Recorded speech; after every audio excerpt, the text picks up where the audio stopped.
Hello students, welcome to RWS IT academy. আমি তোমাদের online computer teacher Rahul কর্মকার। এটা হলো তোমাদের ক্লাস 12 এর স্ট্রিং চ্যাপ্টারের ভিডিও নাম্বার 2, যেখানে আগের ভিডিওতে আমরা জেনেছিলাম স্ট্রিং কি, স্ট্রিং এর যে অপারেশন সম্পর্কে, বা বিল্ট ইন মডিউল বা ফাংশন এগুলো কি যায়। আজকের এই পার্ট 2 তে তোমাদেরকে আমি এর যে ফাংশন আর মেথড গুলো আছে সেগুলোকে কি করে ব্যবহার করবে, কোন কাজে লাগে সেগুলোকে এক্সপ্লেন করব। তাহলে এক এক করে তোমাদেরকে আমি সেই সমস্ত মডিউল আর মেথড সম্পর্কে ভালো করে বুঝিয়ে দিই। সবার ফার্স্টে আমি নিচে চলে আসবো, যেখান থেকে আমার এগুলো শুরু করতে হবে। সবার ফার্স্টে আছে লেন। একটু বড় করে নিই এটা, আশা করি পরিষ্কারভাবে দেখতে পাচ্ছ। দেখো, সবার ফার্স্টে আছে কি LEN, মানে লেন ফাংশন। এটা কি? এটা এক ধরনের ফাংশন। কি কাজে লাগে? লেন ফাংশন একটি স্ট্রিং এর মোট ক্যারেক্টারের সংখ্যা বা দৈর্ঘ্য আমাদেরকে নির্ধারণ করতে সাহায্য করে। কিভাবে করে? এবার দেখো, এখান থেকে আমি এটাকে কপি করে নিলাম। VS স্টুডিও কোডে গিয়ে আমি এটাকে পেস্ট করে দেবো। জাস্ট কপি পেস্টের কাজ করবো। এখানে আমরা লেন চেক করবো, মানে আচ্ছা, এখানে দেখো নেম নামে একটা ভেরিয়েবল আছে, তার মধ্যে কি রোজ নামে একটা স্ট্রিংকে স্টোর করা আছে। তারপরে প্রিন্ট, যেটা আমরা প্রিন্ট করতে চাই, কি প্রিন্ট করতে চাই? লেন্থ। কার লেন্থ? নেমের লেন্থ। সবসময় মনে রাখবে, আমরা কিন্তু ফাংশন এইভাবে লিখে থাকি। এর আগের ভিডিওতে আমি তোমাদেরকে বলেছিলাম কি করে ফাংশন লিখতে হয়, কি করে মেথড লিখতে হয়, দুটোর মধ্যে ডিফারেন্স বুঝিয়েছিলাম। আশা করি তোমাদের মনে আছে। সবার ফার্স্ট ফাংশনের নাম, ব্র্যাকেটের মধ্যে যে ভেরিয়েবল, সেই ভেরিয়েবলের নাম তোমাদের লিখতে হবে। এবার চাইলে তুমি এটা যেমন এভাবেও লিখতে পারো। আমি এটাকে রান করে আগে দেখিয়ে নিই তোমাকে আউটপুট কি দেয়। এটাকে আমি কপি করে এখানে দেখো, এখানে 4 দিয়ে দিল, কারণ ROSE টোটাল 4টে ক্যারেক্টার, তাই আমাকে 4টে দেখিয়েছে। কিন্তু এটা যদি আমি ইন্ডেক্স করতাম তাহলে কিন্তু 4 দেখাতো না, তাহলে আমাকে এটা 0 থেকে শুরু হতো। কিন্তু আমরা যখন লেন চেক করবো তখন 1 থেকে শুরু হয়। এটা হলো বেসিক ডিফারেন্স। এবার চাইলে তোমরা এভাবে যেমন করলে, এভাবেও তুমি কেন করতে পারতে। কিভাবে? তুমি আরো একটা ভেরিয়েবল বানিয়ে নাও। তো আমি লেন নামে একটা ভেরিয়েবল বানিয়ে নিলাম, যার মধ্যে লেন্থকে আমি স্টোর করবো। কার লেন্থকে? সবার আগে ফাংশনের নাম, আর যে ভেরিয়েবলের লেন্থকে স্টোর করতে চাই তার নামটা দিয়ে দেবো, নেম। অর্থাৎ নেম ভেরিয়েবলের আমরা লেন্থটাকে স্টোর করব। এবার প্রিন্ট, PRINT, প্রিন্ট দিলাম LEN, লেন্থ দিলাম। এবার আমি যদি এটাকে রান করি, দেখো সেমই কিন্তু অ্যান্সার বেরোলো। তুমি চাইলে এই ডিরেক্টলি প্রিন্ট ফাংশনের মাধ্যমেও করতে পারো, আবার চাইলে এরকম আরেকটা ভেরিয়েবলের মাধ্যমেও করতে পারো। এখানে আমি লেন দিয়েছি, লেনের জায়গায় তুমি ABC দিয়ে দাও, কোনো অসুবিধা নেই। একইভাবে তাহলে তোমাকে এখান থেকেও ABC দিয়ে দিতে হবে, তাহলে গিয়ে কাজ করবে। যে আমি রান করবো, দেখো এখানে আউটপুট দিয়ে দিয়েছে। তার মানে লেনের মাধ্যমে আমরা লেন চেক করতে পারি। এবার দিয়েছি কি ক্যাপিটালাইজ ফাংশনের কাজ কি? এটি স্ট্রিং এর একটি মেথড, যা স্ট্রিং এর শুধুমাত্র প্রথম অক্ষরকে বড় হাতের অর্থাৎ আপার কেস করে এবং বাকি সবকটাকে ছোট হাতের অর্থাৎ লোয়ার কেসে রাখে। ক্যাপিটালাইজের মাধ্যমে আমরা আমাদের যে ক্যাপিটাল লেটার সেগুলো করতে পারি। সবার ফার্স্টে এটাকে করলাম কপি। ভালো করে মনে রাখবে, ক্যাপিটালাইজ কিন্তু একটা মেথড, তাই দেখো এখানে আমি লিখে দিয়েছি মেথড, মানে এর সিনট্যাক্স কিছুটা আলাদা হবে। কিরকম ভাবে আলাদা হবে সেটা আমি এখানে পেস্ট করি, তোমাকে দেখাই। সবার ফার্স্টে দেখো নিম্ন একটা ভেরিয়েবল, তার মধ্যে রোজকে স্টোর করা আছে, রোজের সবকটা স্মল লেটারে আছে। এটাকে এখন আমি ক্যাপিটালাইজ করবো। কি করবো? সবার ফার্স্টে আমাকে ভেরিয়েবলের নাম দিতে হবে। মেথড সবসময় ডট দিয়ে ব্যবহার করা হয়। রান করব, দেখো এখানে রান হয়ে গেল। তুমি যেন এরকম ভাবে করতে পারো। একইভাবে তুমি এরকম যদি না করে, এটাকে নর্মালি আমি এখান থেকে কাট করে দিলাম, এটাকে কমেন্ট আউট করে দিই, এখানে পেস্ট করে দিলাম। এইবার যদি তুমি প্রিন্ট নেম করো, রান করো,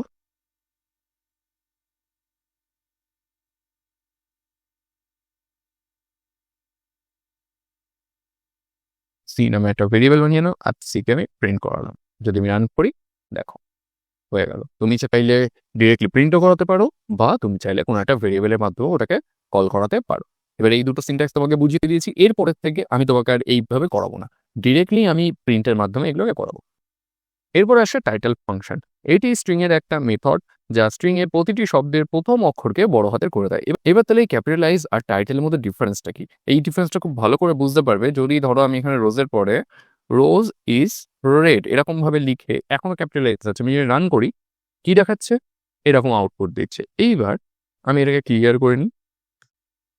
পরে আমি ব্যবহার করব কি ক্যাপিটালাইজার, এটাকে কপি করলাম, এখানে পেস্ট করে দিলাম। এবার দেখো দুটোর মধ্যে ডিফারেন্স। এখানেও সবকিছু স্মল কেসে, এখানেও সবকিছু স্মল কেসে। কি হচ্ছে ডিফারেন্সটা? দেখো, আমি যখন ক্যাপিটালাইজ ইউজ করছি তখন ও কি করছে, যে সেন্টেন্সটা আছে তার প্রথম লেটারটাকে শুধু ক্যাপিটাল করছে, বাকিগুলো কিন্তু সব লোয়ার কেসেই যাচ্ছে।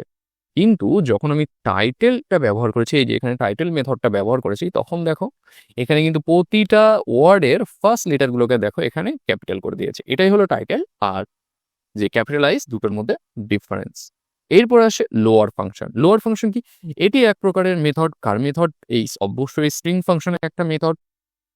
এটাকে আমি বোল্ড করে দিই, যা স্ট্রিংকে ছোট হাতে রূপান্তর করে দেয়। মানে আমার কাছে যদি সবই ক্যাপিটাল লেটার কিছু থাকে, সেগুলোকে যদি আমাকে সব ছোট হাতের করতে হয়, তাহলে আমি এটা ব্যবহার করব। একইভাবে কোডটাকে করব কপি, এখানে করব পেস্ট। দেখো রিড নামে একটা আমার কাছে ওয়ার্ড আছে, সেই ওয়ার্ডটাকে আমি লোয়ার কেস করতে হয়, তাহলে আমি কি লিখবো? জাস্ট আমাকে ভেরিয়েবলের নাম ডট দিয়ে মেথডের নাম, মেথডের নাম কি? লোয়ার। রান করব, দেখো এটা লোয়ার কেস হয়ে গেল। এরপরে আসে এর উল্টোটা আপার। আপারের মাধ্যমে আমরা বুঝতেই পারছি কোনো কিছু আপার কেসে আমরা কনভার্ট করতে পারবো। এখানে ধরো লোয়ার হয়ে গেছে, আমি এটাকে রিডটাকে আর এটি করে দিলাম, আর এখানে আমি কি করব? আপার লিখে দেবো, UPPER, তাই তো? রান করব, দেখো এটা আপার কেসে কনভার্ট হয়ে গেল। এভাবে আমরা লোয়ার আর আপারকে ব্যবহার করতে পারি। এরপরে আসে হলো কাউন্ট। কাউন্টের কাজ কি? কাউন্ট কিন্তু এক প্রকার মেথড। কাউন্ট মেথডটির মাধ্যমে একটি নির্দিষ্ট সাবস্ট্রিং কতবার উপস্থিত আছে সেটা আমরা জানতে পারি। এবার এটার মানে কি? সবার ফার্স্টে কপি করি, তারপরে আমি মানে বোঝাচ্ছি। ধরো এখানে আমি এটাকে পেস্ট করলাম। আমি দেখতে চাই এই যে পুরো স্ট্রিংটা আছে, অর্থাৎ রিড দ্য বুক, এর মধ্যে ও কতবার ব্যবহার করা হয়েছে। তাহলে আমি কি করব? ডিরেক্ট আমি প্রথমে ভেরিয়েবলের নাম দেবো। কি ধরনের ফাংশন? Count function. কারণ কাউন্ট ফাংশনের মাধ্যমে আমরা জানতে পারি সেই ভেরিয়েবলের মধ্যে কোনো ওয়ার্ড বা কোনো লেটার কতবার ব্যবহার করা হয়েছে। আমি এখানে ওকে ফাইন্ড করতে হয়, তাহলে আমি ওকে লিখে দেবো ডবল কোটেশনের মধ্যে, আর এখানে রান করব। 2, দেখো তো এখানে দুবার ও আছে কিনা? আছে। আমি ধরো এখানে কে রান করাতে চাই, তাহলে আমি কি করব? রান করব, দেখো কে একবার আছে। আমি ধরো এখানে চেক করতে চাই কতবার আছে, রান করব, দেখো দুবার আছে, কারণ এখানে একবার আর এই যে এখানে একবার। এভাবে তোমরা কোনো ভেরিয়েবলের মধ্যে যে ডেটা টাইপ আছে, স্ট্রিং ডেটা টাইপটা আছে, তার মধ্যে পার্টিকুলার কোনো এলিমেন্ট কতবার ব্যবহার করা হয়েছে সেটা তোমরা চেক করতে পারবে। এরপরে আসে ফাইন্ড। ফাইন্ড মেথডের মাধ্যমে কি করা হয়? স্ট্রিং এর মধ্যে প্রথমবার একটি নির্দিষ্ট সাবস্ট্রিং এর ইন্ডেক্সকে প্রকাশ করে, যদি খুঁজে না পাই তাহলে -1 রিটার্ন করবে। এবার তাহলে এটার মানে কি বলছে? সবার ফার্স্টে আমি ক্লিক করব। ফাইন্ডের মাধ্যমে আমরা জানি কোনো কিছু খোঁজাকে বোঝায়। এবার ধরো তুমি একটা বড় কোনো স্ট্রিং লিখে রেখে দিয়েছো, সেই স্ট্রিং এর মধ্যে তুমি পার্টিকুলার কোনো একটা লেটার বা কোনো একটা ওয়ার্ড কোথায় আছে তুমি খুঁজে বার করতে চাও। মানে এখানে ধরো একটা স্ট্রিং আছে, আমি এটাকে আরেকবার কপি করে নিই, আমি এরকম কপি করে দিয়ে দিলাম। হুম হুম।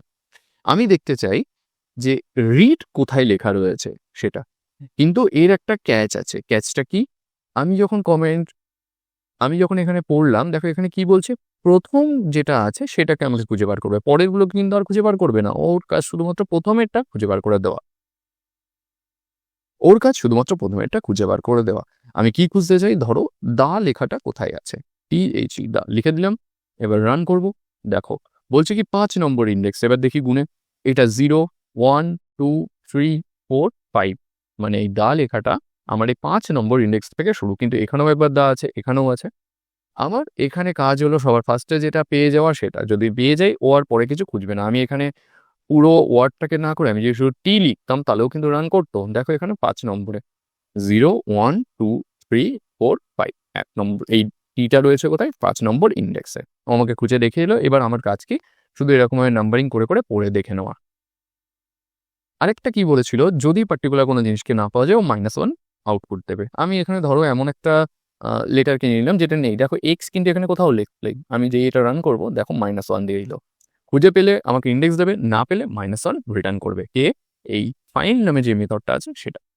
এরপরে যে মেথডটা চলে আসে সেটা হলো ইন্ডেক্স। এবার এই ইন্ডেক্স আর ফাইন্ড কিছুটা সিমিলার কাজ করে, কিন্তু এদের মধ্যে একটা ডিফারেন্স আছে। কি ডিফারেন্স? দেখো আমি এখান থেকে লিখে দেবো ইন্ডেক্স, INDX, ঠিক আছে? এবার ইন্ডেক্স সার্চ করে আমি ধরো এখানে সার্চ করতে চাই বি কোথায় আছে। রান করলাম, দেখো আমাকে কত নম্বর ইন্ডেক্সে? 9 দেখাচ্ছে। তার মানে 0, 1, 2, 3, 4, 5, 6, 7, 8, 9, 9 নম্বর ইন্ডেক্সে গিয়ে আমি বি পেয়ে যাচ্ছি। কিন্তু যদি আমি এক্স এখানে বসাতাম, যেটা এখানে নেই, তাহলে কি করতো? তাহলে আমাকে এরর দিত। কি এরর? Value error. কারণ এই সংজ্ঞাতেই বলে দিয়েছে ফাইন্ডের মতনই কাজ করে, যদি সাবস্ট্রিং খুঁজে না পাই তাহলে কি দেবে? Value error. যেখানে আমরা ফাইন্ডে দেখছিলাম -1 দিচ্ছিল, এ কি দিচ্ছে? ভ্যালু এরর শো করছে। এরপর আছে স্টার্টস উইথ। স্টার্টস উইথের মাধ্যমে আমরা কি করতে পারি? কোনো যে সেন্টেন্স আছে বা ওয়ার্ড আছে তার প্রিফিক্সকে আমরা দেখতে পারি। প্রিফিক্স মানে কি, ওই যে আমার কাছে স্ট্রিংটা আছে এর শুরুতে কি ব্যবহার করা আছে সেটা আমরা চেক করতে পারি। এর উত্তর ট্রু বা ফলসে দেবে। আমি কি করব, জাস্ট এখান থেকে এটাকে কপি করব আর এখানে গিয়ে পেস্ট করে দেবো। এই যে করে দিলাম, ধরো CLS দিয়ে ক্লিয়ার করে নিই আগে। দেখো কি বলছে, এখানে URL নামে একটা ভেরিয়েবল, যার মধ্যে এখানে একটা স্ট্রিং স্টোর করা আছে। কি আছে, https://www.google.com এটা আছে। আমি চেক করতে URL নামে যে ভেরিয়েবলটা আছে এর প্রিফিক্স https: আমার / আছে। যদি এটা থাকে তাহলে আমাকে ট্রু দেবে, যদি না থাকে আউটপুট আমাকে ফলস দেবে। আমি যদি রান করি, দেখো এটা আমাকে ট্রু দিল, তার মানে হ্যাঁ এটা আছে। কিন্তু আমি যদি এটাকে কেটে এখান থেকে www দিই তাহলে কি হবে, রান করি, দেখো এখানে ফলস দিল। কেন ফলস দিল, কারণ এটা শুরুতে নেই। তার মানে স্টার্টস উইথ এর মাধ্যমে আমরা কোনো কিছুর সাফিক্স চেক করতে পারি। তার মানে স্টার্টস উইথ এর মাধ্যমে আমরা কোনো কিছুর প্রিফিক্সকে চেক করতে পারি। একইভাবে স্টার্টস উইথ এর উল্টোটা, সেটা হলো এন্ডস উইথ। এন্ডস উইথ এর মাধ্যমে আমরা কোনো কিছুর সাফিক্স চেক করতে পারি। সাফিক্স মানে শেষে কি আছে সেটাকে চেক করতে পারি, আছে কি না সেটা উত্তরটা। তাহলে আমি কি লিখবো, এন্ডস উইথ। এবার আমি দেখতে চাই এন্ডস উইথে যদি আমি এম লিখি তাহলে কি ট্রু দেবে না ফলস দেবে। আমি যদি রান করি, দেখো ট্রু দিচ্ছে। কেন, কারণ এই লাস্টে দেখো এম আছে। যদি আমি এখানে COM লিখি তাহলে কি আমাকে দেবে ট্রু। আমি রান করব, দেখো ট্রু দিচ্ছে, কারণ লাস্টে কম আছে। কিন্তু যদি আমি এখানে /com দিই তাহলে কি দেবে, দেবে না। কেন, কারণ লাস্টে .com আছে কিন্তু /comটা নেই। এটাই কি এন্ডস উইথ, যার মাধ্যমে আমরা কি করি, কোনো কিছু সাফিক্স চেক করতে পারি।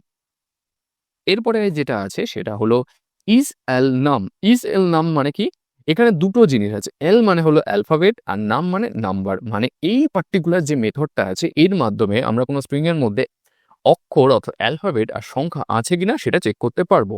যদি থাকে ট্রু হবে, যদি না থাকে ফলস হবে। আমি এখান থেকে কপি করলাম এটাকে, এখানে গিয়ে জাস্ট পেস্ট করে দেবো।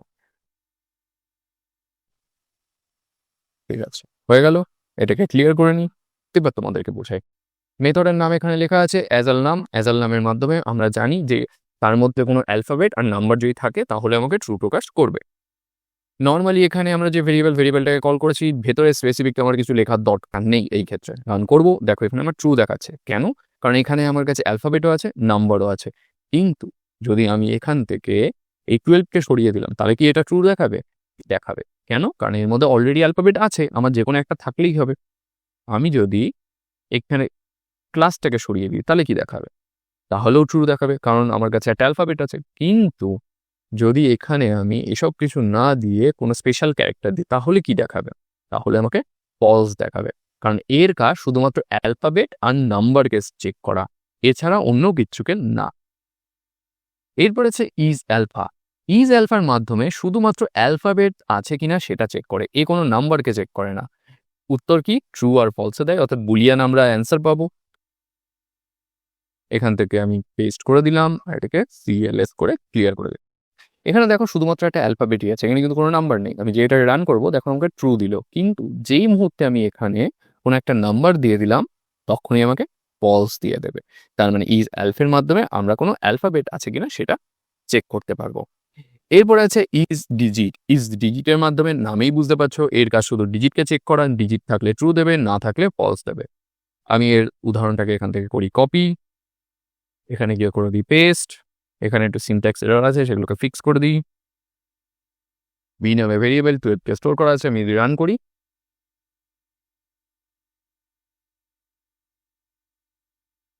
এখানে ট্রু দিয়ে দিল। কিন্তু যদি আমি এখানে 12-এর জায়গায় ABC লিখে দিই সেক্ষেত্রে কি করবে, সেক্ষেত্রে আমাকে ফলস দেবে। কারণ is_digit-এর মাধ্যমে শুধুমাত্র ডিজিট থাকলেই একমাত্র ট্রু দেবে, নয়তো ফলস দেবে। এইবার আছে কি is_lower, মানে যদি লোয়ার কেস থাকে তাহলে ট্রু, যদি আপার কেস থাকে বা সিঙ্গেলে একটা লেটারও আপার কেস থাকে তাহলে ফলস দেবে। এরকম ভাবে এখান থেকে এটাকে কপি করি, এখানে গিয়ে পেস্ট করে দেবো। এখানে সিনট্যাক্স এরর আছে, এররগুলোকে ফিক্স করে দিই। নাও হয়ে গেছে। সবার আগে CLS, যাতে কনফিউশন না হয়। রান করলাম, দেখো সবার ফার্স্টে এটা আমাকে ট্রু দিয়েছে, দ্বিতীয় আউটপুটে আমাকে ফলস দিয়েছে। কেন দিয়েছে, এখানে দেখো বি নামে যে ভেরিয়েবলটা তার মধ্যে সবই লোয়ার কেস, কিন্তু সি নামে যে ভেরিয়েবলটা তার মধ্যে কিন্তু H আপার কেসে আছে। তাই আমি যখন বি কে কল করেছি ইজ লোয়ারের মাধ্যমে তখন আমাকে ট্রু দিয়েছে, বাট সি কে যখন কল করা হয়েছে ইজ লোয়ারের মাধ্যমে তখন আমাকে ফলস দেয়া হয়েছে। এর উল্টোটাও থাকবে, অর্থাৎ ইজ আপার মানে এ শুধুমাত্র আপার কেস হলে তখনই একমাত্র আউটপুট ট্রু দেবে, নাই তো ফলস দেবে। তাহলে আমি এখান থেকে কোডটাকে করি কপি, এখানে গিয়ে করে দিই পেস্ট করলাম, সিনট্যাক্সটাকে ঠিক করব, রান করব, সবার আগে ক্লিয়ার, এখানে এসে রান, দেখো ট্রু ফলস।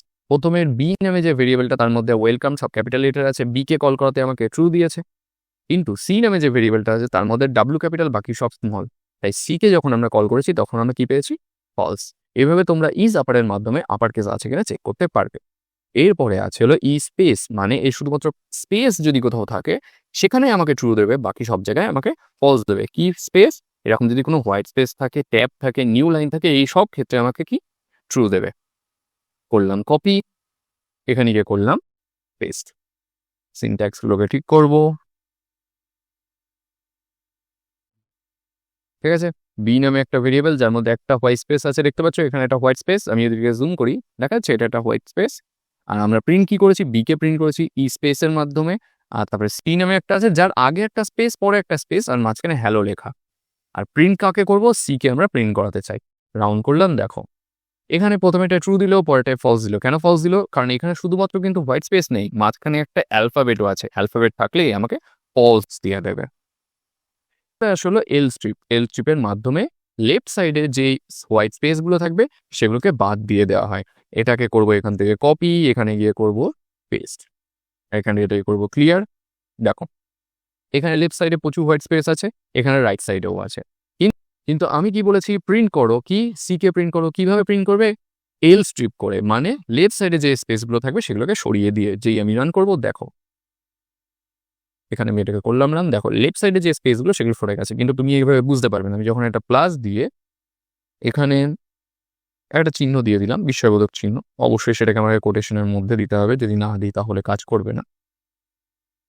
এবার দেখো বুঝতে পারবে, দেখো এই লেফট সাইডে কিন্তু সরে গেছে, কিন্তু রাইট সাইডে যে 5টা স্পেস ছিল সেটা কিন্তু এখনো আছে। এই লেফট স্ট্রিপের ঠিক উল্টোই হয় হলো রাইট স্ট্রিপ। রাইট স্ট্রিপের মাধ্যমে আমরা রাইট সাইডের গুলোকে রিমুভ করতে পারবো। কি করব, সেম কাজ, আমি এটাকে এল এর জায়গায় আর করে দেবো, ব্যাস সিম্পল কাজ শেষ। রান করলাম, দেখো রাইট সাইডে যত স্পেস ছিল সেগুলোকে সরিয়ে দিয়েছে, কিন্তু লেফট সাইডেগুলো স্টিল রেখে দিয়েছে। এরপর আসে স্ট্রিপ, যেখানে আমরা লেফট আর রাইট দেখলাম, যেখানে স্পেসের কাজ সরানো হচ্ছিল লেফটের মাধ্যমে লেফটকে আর এর মাধ্যমে রাইটকে। কিন্তু শুধুমাত্র যদি আমি স্ট্রিপ দিই তাহলে ও যেদিকেই হোয়াইট স্পেস থাকুক না কেন সেগুলোকে সবকটাকে সরিয়ে দেবে। তাহলে আমি কি করব, এখানে আর কে সরিয়ে দিয়ে শুধু স্ট্রিপ রাখবো। এবার এটাকে সিএলএস এ ক্লিয়ার করে দিই, দেখো রান যেই করব, যতগুলো হোয়াইট স্পেস ছিল হ্যালোর আগে আর হ্যালোর পরে সব কিছু কিন্তু নেই, এখানে আছে কিন্তু এখানে নেই। এরপরে আসে কি রিপ্লেসের মাধ্যমে আমরা কোনো লেটার বা কোনো ওয়ার্ডকে রিপ্লেস করে দিতে পারি। এটাও পাইথনে একটা ইম্পর্টেন্ট মেথড। এখান থেকে আমি কোডটাকে করব কপি, এখানে গিয়ে করব পেস্ট করলাম, দেখো সেন নামে একটা সেন্টেন্স বানানো হয়েছে যার মধ্যে Ram is a good boy লেখা হয়েছে। এটা একটা পুরোটা স্ট্রিং। আচ্ছা, নিউ স্ট্রিং এর মধ্যে তারপর আরেকটা ভেরিয়েবল তৈরি করা হয়েছে যার নাম কি নিউ সেন। এর মধ্যে কি থাকবে, এই সেন ডট রিপ্লেস, মানে এই সেন যেটা থাকছে এরই একটা রিপ্লেস ভার্সন থাকবে। কি রিপ্লেস ভার্সন, প্রথমে আমাকে সিনট্যাক্সে দেখতে হবে, এখানে দেখো সিনট্যাক্সে লেখা রয়েছে সবার প্রথমে লিখতে হবে পুরনো যেটা আছে সেটা, তারপরে লিখতে হবে নতুন যেটা করতে চাও, আর যদি তুমি কাউন্ট অর্থাৎ ইন্ডেক্স দেখাতে চাও কত নম্বর ইন্ডেক্সে চেঞ্জ করতে হবে সেটা তুমি দিতেই পারো। এটা অপশনাল, তুমি চাইলে দিতেই পারো বা নাও দিতে পারো। কি আছে, সবার ফার্স্টে আমি এখানে একটু উল্টো লেখা হয়ে গেছে, রাম যাবে প্রথমে, তারপরে আসবে শ্যাম, কারণ আমি শ্যামে কনভার্ট করবো এম, ঠিক আছে। প্রিন্ট কি করতে বলেছি, নিউ সেনকে প্রিন্ট করতে বলেছি। রান করলাম, দেখো এখানে রাম ছিল, এখানে শ্যাম হয়ে গেল। কিন্তু আমি যদি শুধু এসিএনকে আমরা প্রিন্ট করতাম তাহলে কিন্তু রামের মতো অ্যাজ ইট ইজ আছে, কিন্তু আমি একটা নতুন ভেরিয়েবল এখানে তৈরি করে নিয়েছি যার মধ্যে এই রিপ্লেসড যে ভার্সনটা সেটা স্টোর করা থাকবে। রিপ্লেসের পরে আসে কি জয়েনের মাধ্যমে বুঝতে পারছি কোনো কিছুকে জয়েন করা হয়। কি বলছে, জয়েন মেথডটি একটি স্ট্রিং এ ব্যবহার করে একটি ইটারেবল এর উপাদানগুলিকে সংযুক্ত করে একটি নতুন স্ট্রিং তৈরি করে সাহায্য করে। এখান থেকে এটাকে করলাম কপি, এখানে করলাম এটাকে পেস্ট। দেখি কি করছে। দেখো পাইথন ইজ ইজি, এখানে একটা যদিও লিস্ট তৈরি করা হয়েছে, তার মধ্যে এই স্ট্রিংগুলোকে স্টোর করা হয়েছে। তারপরে এখানে সেপারেটর নামে একটা নতুন স্ট্রিং তৈরি করা হয়েছে, যার মধ্যে কি একটা হোয়াইট স্পেস স্ট্রিংকে রাখা হয়েছে। এবার কি বলা হয়েছে, রেজাল্ট। কি রেজাল্ট? এই সেপারেটর নামে যেগুলো আছে সেগুলোকে জয়েন করবে। এই জয়েন মেথডটাকে আমরা ব্যবহার করেছি। কার সঙ্গে জয়েন করবে? এই ওয়ার্ড। আমরা যেটাকে জয়েন করতে চাই অন্য কারোর সঙ্গে, প্রথমে আমরা সেটাকে লিখব, জয়েন করব, কার সঙ্গে জয়েন করব সেটা ব্র্যাকেটের ভেতরে লিখে দেবো। এইবার যখন আমি এটাকে রান করাবো, দেখো এগুলোকে জয়েন করানো কিন্তু হয়ে গেছে। কিন্তু এখানে দেখেছিলাম কমা কমা দিয়ে কিন্তু সব আলাদা করা রয়েছে, কিন্তু যখন আমি এরকমভাবে দিলাম সব কিছু সরে গিয়ে একটা পার্টিকুলার স্ট্রিংয়ে জয়েন হয়ে গেল। এরপর আছে পার্টিশন মেথড। এবার পার্টিশন মেথড কি? পার্টিশন মেথডের মাধ্যমে বুঝতেই পারছি কোনো স্ট্রিংকে 3টি অংশে বিভক্ত করে দেয়, সেটাকে করে একটা টাপেলে প্রকাশ করে। আর এই টাপেলে যে 3টি উপাদান হবে সেটা হলো সেপারেটরের আগের অংশ, সেপারেটর নিচে, আর সেপারেটরের পরের অংশ। মানে আমাকে আগে সেপারেটর যেটা হবে সেটাকে আমাকে বুঝিয়ে দিতে হবে। আচ্ছা, এখানে আমার কাছে যে এক্সাম্পলটা আছে সেটাকে সিম্পল কপি করব, এখানে গিয়ে করে দেবো পেস্ট, আর এখানে কি করবো CLS। দেখো এখানে একটা ইউজার নেম আছে যেখানে লেখা আছে ram@চন্দ্র, ঠিক আছে। পার্টস নামে একটা নতুন ভেরিয়েবল, তার মধ্যে কি স্টোর করা হবে? ইউজার নেম নামে যে ভেরিয়েবলটা, এর পার্টিশন লেভেলটা স্টোর করা হবে। আমি প্রথমে জেনেছিলাম পার্টিশন আমাকে সেপারেটরকে আমাকে ডিক্লিয়ার করে দিতে হয়, এখানে আমি কে ডিক্লিয়ার করেছি সেপারেটর। এইবার যখন প্রিন্ট দেবো, দেখো সেপারেটর নিচে, সেপারেটরের আগের অংশ, সেপারেটরের পরের অংশ। এই যে এখানে দেখো সেপারেটরের আগের অংশ, সেপারেটর নিচে, সেপারেটরের পরের অংশ। বাট এটা কি হিসেবে এসেছে? অ্যাজ আ টাপেল হিসেবে। আমরা জানি প্যারেনথেসিস ব্যবহার করা হয় টাপেলের জন্য। এবার সবার লাস্টে আসে স্প্লিট মেথড কি কাজ করে, সেপারেটর এবং ম্যাক্স স্প্লিট আর্গুমেন্টগুলির ভূমিকা কি। স্প্লিট মেথডটি একটি স্ট্রিংকে একটি নির্দিষ্ট সেপারেটরে বিভক্ত করতে সাহায্য করে, যা একটি তালিকাতে স্টোর করে, মানে একটা লিস্টে স্টোর করে দেবে। প্রথমে সেপারেট করবে, তারপর একটা লিস্টে স্টোর করবে। এখানে এটা আমরা দেখেছিলাম কি করেছিল, এখানে আমাকে পার্টিশনে আমরা টাপেলের মধ্যে স্টোর করেছিলাম, কিন্তু স্প্লিটে গিয়ে সেটা লিস্টের মধ্যে স্টোর হবে। কি এখানে দুটো পার্ট, একটা সেপারেটর যেটা ঐচ্ছিক দিতে পারো বা নাও দিতে পারো, ম্যাক্স স্প্লিট এটাও ঐচ্ছিক, তুমি চাইলে দিতে পারো বা নাও দিতে পারো। এটাকে করলাম কপি, এখানে গিয়ে করে দিলাম পেস্ট, CLS ডিলিট করার জন্য। দেখো ডেটা নামে একটা ভেরিয়েবল, তার মধ্যে কিছু ফলের নাম আছে, যেমন অ্যাপেল, বানানা, পাইনঅ্যাপেল, লেমন। এবার কি বলেছি, আমাকে একটা সেপারেটর পয়েন্ট দেখাতে হবে। এই যে এখানে সেপারেটর পয়েন্ট নাও দেখাতে পারো তুমি চাইলে। আমি নতুন একটা ভেরিয়েবল তৈরি করেছি, যার মধ্যে এই যে ডেটাগুলো থাকবে, এই ডেটাগুলোর একটা নতুন স্প্লিট ভার্সন থাকবে অ্যাজ আ লিস্ট হিসাবে। তাহলে যে সেপারেটরটা আমাকে সেখানে এখানে মেনশন করে দিয়েছি, কমার মাধ্যমে ওরা সেপারেট করবে। যখন আমরা এই স্প্লিট ডেটাটাকে রান করাবো, তখন আমাকে একটা লিস্ট শো করবে, আর এগুলোকে সব দেখো সেপারেটর সেপারেট করে আমাকে শো করে দিয়েছে আলাদা আলাদা করে। অ্যাপেল আলাদা, বানানা আলাদা, পাইনঅ্যাপেল আলাদা, লেমন আলাদা। এখানে যেটা ছিল কি পুরো একটা নিজস্ব স্ট্রিং, কিন্তু এখানে সেটা কি হয়ে গেল, আলাদা আলাদা 4টে স্ট্রিং। তাহলে আমরা সেপারেটরের মাধ্যমে লিস্ট ডেটা টাইপ তৈরি করতে পারবো, আর পার্টিশনের মাধ্যমে টাপেল ডেটা টাইপ তৈরি করতে পারবো। এই হলো পাইথনের ইম্পর্টেন্ট কিছু মেথড আর ফাংশন, যার মাধ্যমে তোমরা পাইথন প্রোগ্রামকে আরও এফিসিয়েন্টলি ব্যবহার করতে পারবে। তাই এগুলোকে শুধুমাত্র অনলাইনে ভিডিওতে দেখো না, এগুলোকে নিজেরা প্র্যাকটিস করো, তাতে কি তোমাদের বুঝতে সুবিধা হবে। তো আজকের ভিডিওটা এই অবধি, তোমাদের সঙ্গে দেখা হবে পরের ভিডিওতে নতুন টপিকের সঙ্গে।